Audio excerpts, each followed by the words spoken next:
राम राम. आपल्या चॅनलमध्ये तुम्हा सर्वांचे स्वागत आहे. आजच्या व्हिडिओमध्ये आपण येणाऱ्या आठवड्यासाठी म्हणजे 13 जून ते 17 जून या आठवड्यादरम्यान मार्केटच्या म्हणजे निफ्टी आणि बँक निफ्टीच्या सपोर्ट आणि रेजिस्टन्सच्या लेवल काय असतील याविषयी थोडक्यात माहिती घेणार आहोत आणि त्यामध्ये आपण कशा पद्धतीने ट्रेड करू शकतो याविषयीही माहिती घेणार आहोत. तसेच कोणते सेक्टर असतील ज्याच्यावरती आपल्याला फोकस करायचा आहे हे थोडक्यात पाहूया. तर पहा, ज्या पद्धतीने मागच्या पूर्ण आठवड्याचं कामकाज झालं आहे, खरं तर या 2 आठवड्यानंतर मार्केट आता पॉझिटिव्ह होत आहे किंवा वरच्या बाजूला जाण्याचा प्रयत्न करत आहे हे आपण पाहिलं होतं. परंतु हा जो एक महत्त्वाचा रेजिस्टन्स होता 16,700 16,800च्या दरम्यानचा त्याच्यावरती सस्टेन होण्यात मार्केट यशस्वी झालेलं नाही आहे आणि मार्केटने तिथून पुन्हा एकदा सेल ऑफ दाखवलेला आहे. त्याच्याबरोबर टेक्निकल बरोबरच बाकीचे ग्लोबल इव्हेंट असतील किंवा RBI पॉलिसी असेल किंवा आता पुढे येणारी फेडची पॉलिसी असेल याचाही खूप परिणाम आहे या गोष्टींवरती. अगोदर जे काही ग्लोबल इव्हेंट किंवा जे काही घटक आहेत जे मार्केटवरती परिणाम करू शकतात ते कोणते आहेत ते सर्व अगोदर पाहूया. तर सर्वात महत्त्वाचा जो आहे तो आहे क्रूड. तर क्रूड आता कंटिन्युअसली 120च्या वरती सस्टेन करत आहे. क्रूड 120च्या वरती सस्टेन करणं हे ओव्हरऑल आपली जी इकॉनॉमी आहे त्याच्यासाठी एक चिंतेचं कारण बनत आहे आणि त्याच्यामुळे आपल्या मार्केटवरतीही प्रेशर पाहायला मिळत आहे. खास करून निफ्टी किंवा जे काही लार्जर कॅप आहेत त्यांच्यावरती आपल्याला चांगल्या पद्धतीचा प्रेशर पाहायला मिळत आहे आणि त्यामुळे मार्केटमध्ये एक सेल ऑफ आपल्याला पाहायला मिळत आहे. गेली कित्येक दिवस आपण ज्याविषयी बोलतोय बॉन्ड यील्ड पहिल्यांदाच आपल्याला 3.1च्या वरती सस्टेन करताना पाहायला मिळते आहे. बॉन्ड यील्ड ही खूप महत्त्वाचा रोल प्ले करते. ज्या पद्धतीने FIs आहेत किंवा बाकीच्या ज्या गोष्टी आहेत ते कशा पद्धतीने पाहतात इन्व्हेस्टमेंटकडे हे सर्व या बॉन्ड यील्डवरती डिपेंड असतं आणि तेही सध्याला खूप वरती आहे. त्याच्यामुळे तो प्रॉब्लेम आहे आणि याच्यात भरीसभर म्हणून सर्व ग्लोबल मार्केट सध्याला निगेटिव्ह आहेत. जे ग्लोबल आहेत म्हणजे नॅसडॅक असेल, डाऊ असेल, जर्मनी असेल, UK असेल किंवा बाकीचे जापान वगैरे सर्व मार्केट हे निगेटिव्ह टेरिटरीमध्ये आहेत आणि आता डाऊ तर खूप महत्त्वाचा जो सपोर्ट होता त्याच्याही खाली ट्रेड करायला सुरुवात केलेला आहे. त्याच्यामुळे हा प्रेशर तिकडनं जो येतो तो अजूनही वाढण्याची शक्यता आहे आणि या सर्व गोष्टींना आपल्या मार्केटला टॅकल करायचे. आणि सर्वात महत्त्वाचा किंवा ज्याच्यावरती आपण गेले 1-2 वर्ष झालं मार्केट खूप अवलंबून आहे तो म्हणजे कोरोना पुन्हा एकदा डोकं वर काढतोय की काय असं वाटायला लागलेलं आहे आणि बऱ्याच ठिकाणांमधून केसेसमध्ये रॅपिडली इन्क्रीज होत आहे किंवा अगदी खूप जास्त वाढत आहेत आणि ती गोष्ट चिंताजनक आहे. मार्केट आता थोडंफार का होईना पण त्याकडे पुन्हा एकदा लक्ष द्यायला सुरुवात झालेली आहे आणि जर त्याच्याविषयी अजून काही गंभीर बातमी आलीच तर मार्केटवरती त्याचा खूप मोठा परिणाम आपल्याला पाहायला मिळू शकतो. बाकीचं सर्व काही टेक्निकल गोष्टी ज्या आहेत PCR आहे वगैरे वगैरे त्या सर्व ज्या त्याच्या जागेवरती आहे. जसं आत्ताचं जे आपलं वीकली ॲनालिसिस आपण बनवत आहे त्यामध्ये आपण ज्या गोष्टीविषयी नेहमी चर्चा करतो ते आहे ऑप्शन चेन. तर पहा, पण ऑप्शन चेन जे आहे त्यावरती आत्ता चर्चा करणं थोडं अवघड आहे किंवा ते विषयाला धरून असणार नाही का. तर ज्यावेळेस आपण शुक्रवारी बंद झालो 16,201 त्यावेळेस आपण जर डाऊ जोन्स पाहिलं किंवा नॅसडॅक पाहिलं तर त्यांच्या लेवल खूप वेगळ्या होत्या आणि त्यानंतर त्यामध्ये खूप मोठा फॉल आपल्याला पाहायला मिळाला. त्यामुळे ऑप्शन चेनच्या ज्या काही डेटा आहे ऑप्शन चेनचा जो काही डेटा आहे तो त्या या लेवलप्रमाणे आहे. म्हणजे ज्या शुक्रवारी 3:30 वाजता मार्केट जिथे बंद झालं आहे त्याप्रमाणे तो डेटा अवेलेबल आहे आणि आत्ता जर आपण त्या डेटाप्रमाणे पाहिलं तर मार्केटवरती अगदी 4-5% अपसाईड दाखवत आहे, 4-5%ची डाऊनसाईडही दाखवत आहे. परंतु आता सर्व काही जे आहे ते बदललेलं आहे. म्हणजे आता ज्यावेळेस सोमवारी मार्केट ओपन होईल त्यानंतर ऑप्शन चेनचा डेटा आपल्याला पूर्ण पद्धतीने बदललेला असणार आहे. त्यामुळे सध्याला थोडं ऑप्शन चेनचं वेटेज आपण या वीकली ॲनालिसिसमध्ये कमी पकडणार आहे आणि त्यानुसारच आपण आपला जे काय ॲनालिसिस असणार आहे ते करणार आहे. तर पहा, आता आपण लेवलवरती डिस्कस करूया. 16,201 हे शुक्रवारचं क्लोजिंग आहे किंवा जे मागच्या वीकचं क्लोजिंग आहे ते 16,201 आहे. आता आपला जो पहिला महत्त्वाचा रेजिस्टन्स असणार आहे, अगोदर रेजिस्टन्स पाहूयात की मार्केट वरती कुठपर्यंत जाऊ शकतं. तर जो पहिला महत्त्वाचा रेजिस्टन्स आहे यावरती खास करून लक्ष द्या, तो आहे 16,185. पहा, मार्केट ज्या ठिकाणी बंद आहे त्याच्याही खाली किंवा तीच लेवल मी रेजिस्टन्स म्हणून का देत आहे कारण का ग्लोबल मार्केट एवढं आहे किंवा SGX निफ्टी आता जे काय दाखवत आहे त्यामुळे आपल्याला या वीकमध्ये सर्वात पहिला जो अडथळा निर्माण होणार आहे तो आहे 16,185 आणि तोच आपला पहिला महत्त्वाचा रेजिस्टन्स असणार आहे. म्हणूनच सांगितलं की जे शुक्रवारी बंद झालेले लेवल आहेत त्या लक्षात न घेता आता सोमवारी काय ओपनिंग होऊ शकतं त्या हिशोबाने आपल्याला पुढच्या आठवड्याचं पूर्ण गणित मांडावं लागणार आहे. त्यामुळे आपला जो पहिला रेजिस्टन्स असणार आहे तो असणार आहे 16,185 85. हां, आणि आता आपण जर तिथून वरती जातोय तर पुन्हा एकदा मधल्या छोट्या छोट्या ज्या लेवल आहेत त्या आपण डेली ॲनालिसिसमध्ये नेहमी डिस्कस करतो, त्यामुळे मी त्या लेवल आता या ठिकाणी सांगणार नाही. जसं की आपल्याला 16350 एक महत्त्वाची लेवल आहे, परंतु जर विकली बेसिसवरती पकडायचं झालं तर आपला दुसरा जो रेजिस्टन्स येणार आहे तो आहे 16415. आणि आपण या लेवलवरून 1-2 रिकव्हरी पाहिलेल्या आहेत, छोट्या का असणार पण त्या पाहिलेल्या आहेत. त्यामुळे आता ती लेवल पुन्हा एकदा पार करणं मार्केटसाठी खूपच, आणि ज्या पद्धतीचा प्रेशर मार्केटमध्ये बनत आहे त्यात 15 तारखेला जी काय पॉलिसी येईल त्यावरतीही खूप अवलंबून आहे. जर त्यामध्ये खूपच काय पॉझिटिव्ह आलं तरच आपल्याला या लेवल पार होताना पाहायला मिळेल, तरच आपल्याला 16415 ही लेवल पार होताना पाहायला मिळेल. आणि त्याच्यावरती जी लेवल आहे की आता आपण त्याच्यावरती मार्केट गेल्यानंतर आपण पॉझिटिव्ह होऊ या आशयाने बसलो होतो, किंवा या आशयाने मार्केटमध्ये पुढे 17000 17400 या लेवल पाहायला मिळतील असं चित्र निर्माण झालं होतं.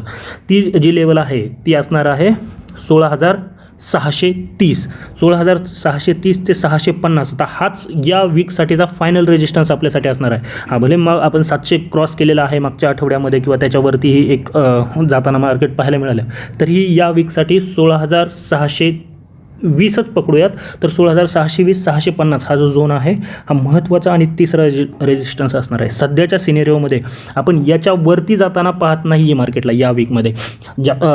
खरं तर फोकस 415वरतीच करायला लागणार आहे. 415च्या वरतीही जाणं, जर काही न्यूज चांगली आली नाही तर 415च्या वरती जाणंही खूप अवघड असणार आहे.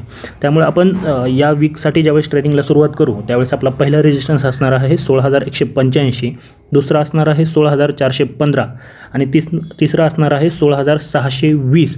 हे तीनही रेजिस्टन्स खूप महत्त्वाचे असणार आहे. याच्यामध्ये तुम्हाला डेली ट्रेडिंगला छोटे मोठे रेजिस्टन्स भेटणार आहे, ज्यामध्ये आपण डेली बेसिसवरती ट्रेड करू शकतो. पण जर वीकली ट्रेड करायचं आहे तर या 3 लेवल माहिती असणं किंवा लक्षात असणं आपल्या ट्रेडिंग सेटअपवरती हे खूप महत्त्वाचं ठरत आहे. आणि त्यातली त्यात 16415 मार्क करून ठेवा. जर त्याच्यावरती पुन्हा एकदा आपण निघतो या वीकमध्ये तर मात्र नक्की आपण 17000 ही येत्या काही दिवसात पाहू शकतो. परंतु आता 16400 ब्रेक होणं किंवा त्याच्यावरती मार्केट सस्टेन करणं खूप अवघड दिसत आहे सध्याच्या सिनेरिओमधून मार्केटमध्ये. आता आपण जे सपोर्ट निघून येत आहेत मार्केटसाठी या वीकसाठी काय सपोर्ट असतील, तर आता आपण ज्या ठिकाणी बंद आहे कदाचित त्याच्याखाली गॅपडाऊन ओपनिंग होईल आणि आपला महत्त्वाचा जो पहिला सपोर्ट असणार आहे तो आहे 16050. 16050 हाच आपल्यासाठी सर्वात महत्त्वाचा सपोर्ट असणार आहे. आणि जर याच्या खाली गेलो तर पुन्हा एकदा 300-400 पॉईंटसाठी फॉलसाठी मार्केट तयार होत आहे हे आपल्याला लक्षात घ्यावं लागणार आहे. त्यामुळे 16050 हा खूप महत्त्वाचा सपोर्ट आहे. परंतु सोमवारी लगेच आपण 16050च्या जवळ बाईंगसाठी धावणार नाही आहोत. एक दिवस वाट पाहणार आहोत की मार्केट कशा पद्धतीने रिॲक्ट करतं त्या लेवलला. आणि पुन्हा एकदा 15 तारखेला जो काय अहवाल येणार आहे किंवा जे काय कॉमेंट्री येणार आहे फेडकडून त्यानंतर आपल्याला सगळं काही चित्र स्पष्ट होणार आहे. त्यामुळे सपोर्टचा जर विषय घेतला तर 16050 हा आपला पहिला महत्त्वाचा सपोर्ट असणार आहे. त्याच्या खाली हा जो काही सपोर्ट आहे मार्केटने इथे घेतलेला असेल किंवा इथे असेल, हा 15800 हा एक महत्त्वाचा सपोर्ट आपल्यासाठी निघून येत आहे. आणि तिथूनच आपल्याला दोन्ही वेळेस किंवा 2 ते 3 वेळेस जवळजवळ एक चांगली रिकव्हरी पाहायला मिळालेली आहे. परंतु आता आपण जवळजवळ तिसऱ्या वेळेस या ठिकाणी येत आहोत. आणि जर यावेळेस 16800 ब्रेक झालं, 15800 जर ब्रेक झालं तर आपल्याला 15200 15000 किंवा 14800 या लेवलसाठीही मार्केट तयार होत आहे. या गोष्टी लक्षात घेऊनच पुढचा सेटअप बनवायला लागणार आहे. परंतु फक्त आपण या वीकचा जर विचार केला तर 15800 पुन्हा एकदा चांगलं बाईंग लेवल बनू शकतं. कारण जर हा फॉल पाहिल्यानंतर मार्केटचा PCR असेल खूप कमी होताना पाहायला मिळणार आहे. आणि PCR खूप इम्पॉर्टंट रोल प्ले करतो जर आपण डेली बेसिसवरती ट्रेडिंग करत असू तर त्यामध्ये. तर तेही एक लक्ष असू द्या. आणि त्याच्या खालची जी लेवल आहे ती आहे म्हणजे दुसरा सपोर्ट जो आपला निघून येतो आहे तो आहे 15800. आणि तिसरा महत्त्वाचा सपोर्ट आहे 15550 ते 15600. इथे एक नक्की बाईंग करायचं आहे. खरं तर 15800पासूनच आपण बाईंगचा विचार करणार आहोत. परंतु आता मार्केटमध्ये काय सिनेरिओ बनतो आहे, ग्लोबल संकेत काय सांगतायत त्याच्यावरती आपण त्या ठिकाणी आपल्या टेलिग्राम चॅनलला अपडेट केलं जाईल किंवा डेली व्हिडिओमध्ये अपडेट केलं जाईल. परंतु 15600 जवळ आपण एक बाईंगचं नक्की धाडस करणार आहोत. ज्यावेळेस आपलं स्टॉप लॉस आपण खाली 15400 किंवा 15200 जो स्टॉप लॉस निघून येतो तोही अपडेट केला जाईल. तर त्या हिशोबाने आपण बाईंग करणार आहोत. परंतु ते बाईंग पूर्ण जून किंवा जुलै या 2 महिन्यांचं पकडून कंबाईन बाईंग आपल्याला करायचं आहे. त्या ठिकाणी जर आलं तर ते त्या पद्धतीने अपडेट केलं जाईल. परंतु जे सपोर्ट निघून येत आहेत ते महत्त्वाचा 16,050, दुसरा 15,800 आणि तिसरा 15,600. हे दोन जे सपोर्ट आहेत खालचे ते अगदी राऊंड फिगर येत आहेत. त्याच्यामध्ये आता एक लक्षात ठेवा, मध्ये 730 हाही एक महत्त्वाचा सपोर्ट आहे आणि पहिल्या आणि दुसऱ्या सपोर्टच्यामध्ये 15,920 हाही एक महत्त्वाचा सपोर्ट आहे. 15,920 हाही एक महत्त्वाचा सपोर्ट आहे, ज्यामध्ये आपल्याला बाईंग लेवल बनवता येऊ शकते. तर ते आपल्याला डेली ॲनालिसिसमध्ये आपण पाहणार आहोत. म्हणजे आता ज्या 6 लेवल आपल्या हातात आहेत या वीकसाठी, तर त्या अशा आहेत, म्हणजे जवळजवळ आपल्याला 800 पॉईंटचा एक पूर्ण झोन मिळत आहे, ज्यामध्ये आपण ट्रेडिंग करू शकतो. तर वरती 16,415च्या वरती आपण जाताना सध्या तरी पाहत नाही आहोत आणि खाली 15,800च्या खालीही नाही पाहत आहोत. तर 15,800च्या खाली जर गेलं तर 15,600, 15,400 हे अगदी स्ट्रॉंग सपोर्ट आहेत.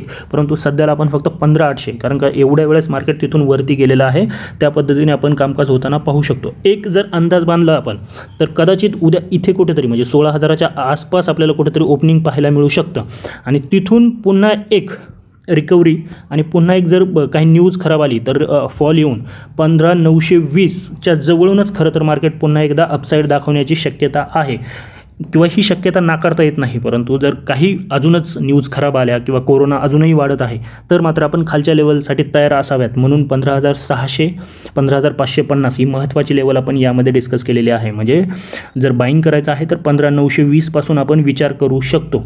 तर त्या ॲक्युरेट लेवल किंवा अगदी या ठिकाणी एंट्री करायची आहे तर त्यावेळेस ते आपल्याला कळवलं जाईल. आपल्या टेलिग्राम चॅनल असेल किंवा डेली ॲनालिसिसचे जे व्हिडिओ असतील त्यामध्ये आपल्याला कळवलं जाईल. हा जो फॉल आपल्याला पाहायला मिळाला होता आणि त्यानंतर मार्केटची रिकव्हरी सस्टेनेबल वाटत असतानाच या वीकमध्ये मार्केट ज्या पद्धतीने खाली आलेलं आहे तर नक्कीच मार्केटवरती प्रेशर आहे. घाबरून जाण्याचं कारण नाही आहे, परंतु मार्केटवरती प्रेशर आहे. आणि बरेच जण मध्ये विचारत होते की 16,400च्या जवळ सर आता डाऊन झाले, इथे बाईंग करू शकतो का, इथे बाईंग करू शकतो का. तर खरं तर बाईंगची लेवल 15,800 आहे आणि कदाचित पुन्हा एकदा आपल्याला ती लेवल पाहायला मिळू, आपल्याला अपसाईड पाहायला मिळालेली होती. तशीच 33,000जवळून किंवा 32,000जवळून या ठिकाणाहून आपल्याला दोनदा रिकव्हरी पाहायला मिळालेली आहे बँक निफ्टीमध्ये. आता बँक निफ्टीने जी पाठीमागची रिकव्हरी दाखवलेली आहे ती 33,000च्या जवळून वरती आलेलं आहे मार्केट आणि पुन्हा जसं वरती सस्टेन करत होती निफ्टी त्याच पद्धतीने बँक निफ्टी हे आपल्याला वरती सस्टेन करताना दिसत होती. परंतु या आठवड्याने पूर्ण मार्केटची जी अपसाईड होती ती कॅप्स केल्यासारखी आपल्याला वाटत आहे सध्याला, किंवा आता 35,000च्या वरती या वीकमध्ये जाण्याची चिन्हे खूपच कमी दिसत आहे. मार्केट जरी आत्ता पाहिलं आपण 34,400च्या आसपास आहे असं जरी वाटत असलं तरी मार्केटमध्ये जी परिस्थिती आहे किंवा ग्लोबलचं जे काही प्रेशर आहे त्यानुसार आपण त्याच्याही खाली कुठेतरी ओपन होण्याची शक्यता उद्या नाकारता येत नाही. त्याच्यामुळे आपला पहिला जो आपण रेजिस्टन्सचा जर विचार केला तर पहिला रेजिस्टन्स अगदी 34,700 आहे. जरी आपण या ठिकाणी 34,700 मार्क केला असला तरी तुम्ही 34,500 हाच एक पहिला रेजिस्टन्स, म्हणजे डे ट्रेडरमध्ये किंवा डेली ट्रेडिंग करत असेल तर 34,500 हाच एक महत्त्वाचा रेजिस्टन्स मानून चाललं पाहिजे. दुसरा ऑब्व्हियसली 34,700 आहे जो विकली बेसिसवरती आपण डिस्कस करणार आहोत. रेजिस्टन्स अगदी जवळ येत आहेत कारण का मार्केटला आता वरती जाणं खूपच कठीण जाणार आहे. म्हणजे बँक निफ्टी, खास करून बँक निफ्टीला, कारण का बँकशी रिलेटेडच जे काही न्यूज येत आहेत किंवा जे काही घटना घडत आहेत त्यानुसार आपल्याला थोडं वरती जाण्यात थोडी कठीणाई बँक निफ्टीमध्ये पाहायला मिळू शकते. जे दुसरी लेवल आहे किंवा जो दुसरा रेजिस्टन्स आहे तो 34,950, 35,000 इथपर्यंत आहे आणि याच्यावरती जो तिसरा रेजिस्टन्स असणार आहे 35,300, तर इथपर्यंत जाण्याची शक्यता आता तरी कमी दिसत आहे. जरी आपण ज्या ठिकाणी बंद आहे तिथून 1,900 पॉईंटच वरती दिसत असलो तरी आपण खरं जे महत्त्वाचे रेजिस्टन्स मानणार आहोत तो पहिला असणार आहे 34,500, दुसरा असणार आहे 34,700 आणि तिसरा 35,050 जास्तीत जास्त पकडून चालूयात आणि मग त्याच्यावरती 35,300 हा रेजिस्टन्स आहे. परंतु सध्याला आपण कामकाज फक्त या 3 रेजिस्टन्सला पकडूनच करायचं आहे या आठवड्यासाठी. जर काही चांगली न्यूज आली तर नक्कीच आपण यामध्ये अपडेट करूयात. परंतु सध्या जो काही सिनेरिओ दिसत आहे किंवा जी काही मार्केट मध्ये परिस्थिती आहे, ऑप्शन चेनचा जो डेटा आहे आणि अगदी निफ्टीमध्ये जसं आहे तसंच बँक निफ्टीमध्ये आहे. ऑप्शन चेनचा डेटा हा शुक्रवारीच बनलेला आहे आणि त्याच्यानंतर ग्लोबलवरून जास्त इम्पॅक्ट मार्केटवरती पाहायला मिळत आहे. त्यामुळे तो जो काही डेटा आहे तो सोमवारी आपल्याला खूप फास्ट चेंज होताना पाहायला मिळणार आहे आणि त्यानंतर आपण सोमवारच्या व्हिडिओमध्ये त्याविषयी नक्कीच अपडेट करूयात. आता जो सपोर्ट आहे तर तो आहे 34,100. हा पहिला महत्त्वाचा सपोर्ट आहे, कारण का इथून मार्केट हे जे महत्त्वाचे सपोर्ट पॉईंट आहेत तिथून मार्केट वरती जाताना आपल्याला बऱ्याच वेळा पाहायला मिळालेलं आहे. त्याच्यामुळे 34,100 हा आपण महत्त्वाचा सपोर्ट मानून चालतो आहे, परंतु कदाचित शुक्रवारी तो ब्रेक होऊ शकतो. जर क्लोजिंग बेसिसवरती तो ब्रेक नाही झाला, म्हणजे अशी जरी कॅन्डल बनली आणि वरती कुठेतरी इथे येऊन क्लोज झाली, तर आपल्याला काही हरकत नाही, म्हणजे तो सस्टेन करेल आणि मग आपण जे रेजिस्टन्स आहे 34,700 किंवा 34,900 इथपर्यंत जाताना पाहू शकतो. पण जर सोमवारी मार्केट 34,100च्या खाली बंद होते काही कारणाने, तर मात्र चिंतेचं कारण आहे. आणि त्यानंतर जो दुसरा सपोर्ट आहे तो अगदी 400 पॉईंटमध्येच आहे. 33,800 किंवा 33,750 हा जो सपोर्ट आहे, हे दोन सपोर्ट अगदी जवळ आहे. आणि जर मार्केट याच्या खाली बंद होत आहे तर मात्र एक मोठा फॉल आपल्याला पाहायला मिळणार आहे. आणि त्याच्यानंतर डायरेक्ट आपल्याला 33,000 हाच सपोर्ट आहे. सायकोलॉजिकल आणि टेक्निकल दोन्ही सपोर्ट 33,000जवळच आहेत. म्हणजे 33,700च्या खाली आपल्याला जवळजवळ 700 ते 800 पॉईंटचा फॉल इमिजिएट बेसिसवरती पाहायला मिळू शकतो. आणि खास माहितीसाठी किंवा सावधगिरी म्हणून आपण जो चौथाही सपोर्ट यामध्ये काढलेला आहे तो आहे 32,100. अगदी 33,000च्या खालीमध्ये छोटे मोठे सपोर्ट आहेत डेली बेसिसवरती, परंतु विकली बेसिसवरती तुम्हाला मध्ये कोणताही एक सपोर्ट या ठिकाणी पाहायला मिळणार नाही. जवळजवळ 1000 पॉईंटचा फॉल तुम्हाला इमिजिएट बेसिसवरती 33,000च्या खाली पाहायला मिळू शकतो. त्याच्यामुळे ज्या 6 लेवल निघून येत आहेत, खरं तर आपण 33,000 आणि 34,900 किंवा 35,000 म्हणजे या 2,000 पॉईंटमध्ये बँक निफ्टीचं कामकाज पाहू शकतो. परंतु त्यामध्येही डाऊन साईड थोडी मार्केटवरती वरचष्मा आहे डाऊन साईडचा, त्याच्यामुळे त्या पद्धतीनेच आपण आपले ट्रेड बनवले पाहिजे.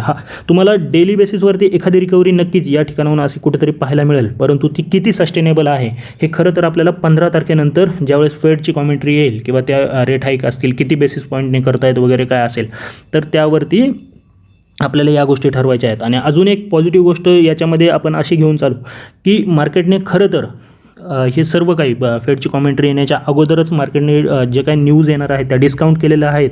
आणि जर असं झालंच तर आपल्याला एक शार्प रिकव्हरीची अपेक्षा आहे, परंतु आता ते किती खराब येते आहे. जर मार्केटला जे अपेक्षित आहे त्याप्रमाणे कॉमेंट्री आली तर मार्केट नक्कीच या ठिकाणी येऊन कुठून तरी एक रिकव्हरी दाखवू शकतं नक्कीच. परंतु जर त्याहीपेक्षा खराब आलं तर मात्र आपण 33,000 किंवा 32,000साठी तयार राहिलेलं केव्हाही चांगलं असणार आहे. आणि मग आपल्याला या ठिकाणी बाईंगच्या काय संधी बनत आहेत किंवा स्टॉकमध्ये कोणते स्टॉक आपण बाय करू शकतो याविषयी नक्कीच माहिती दिली जाईल. आता जे सेक्टर आहेत त्यामध्ये बँक निफ्टीवरती एक लक्ष आहेच, म्हणजे बँक निफ्टीचं जे बँक सेक्टर आहे त्याच्यावरती एक लक्ष ठेवण्याची गरज आहे. त्याबरोबर आय टी सेक्टरमध्ये आत्ता सध्याला प्रेशर अनुभवायला मिळणार आहे किंवा अजूनही प्रेशरमध्येच आहे सेक्टर. त्यामध्ये अजून जास्त फॉल आपल्याला पाहायला मिळण्याची शक्यता आहे या वीकमध्ये. आणि मग खाली चांगल्या लेवलवरती आल्यानंतर त्यामध्येही एक चांगलं बाईंग बनू शकतं. ऑटो सेक्टरवरतीही लक्ष असू द्या. पुन्हा ऑटो सेक्टर एक जर फॉल आलाच या फॉलमध्ये सर्व ग्लोबल याच्यामध्ये, तर पुन्हा एकदा खालच्या लेवलला चांगलं बाईंग ऑटो सेक्टरमध्येही आपल्याला बनताना पाहायला मिळू शकतं. तर मित्रांनो, जर तुम्हाला ही माहिती मराठीतून अशीच माहिती जर तुम्हाला आवडत असेल तर नक्की आपल्या चॅनलला सबस्क्राईब करा आणि इतर मराठी लोकांनाही रेकमेंड करण्याचा प्रयत्न करा. तर मित्रांनो, आजच्यासाठी एवढंच. धन्यवाद. जय हिंद, जय महाराष्ट्र.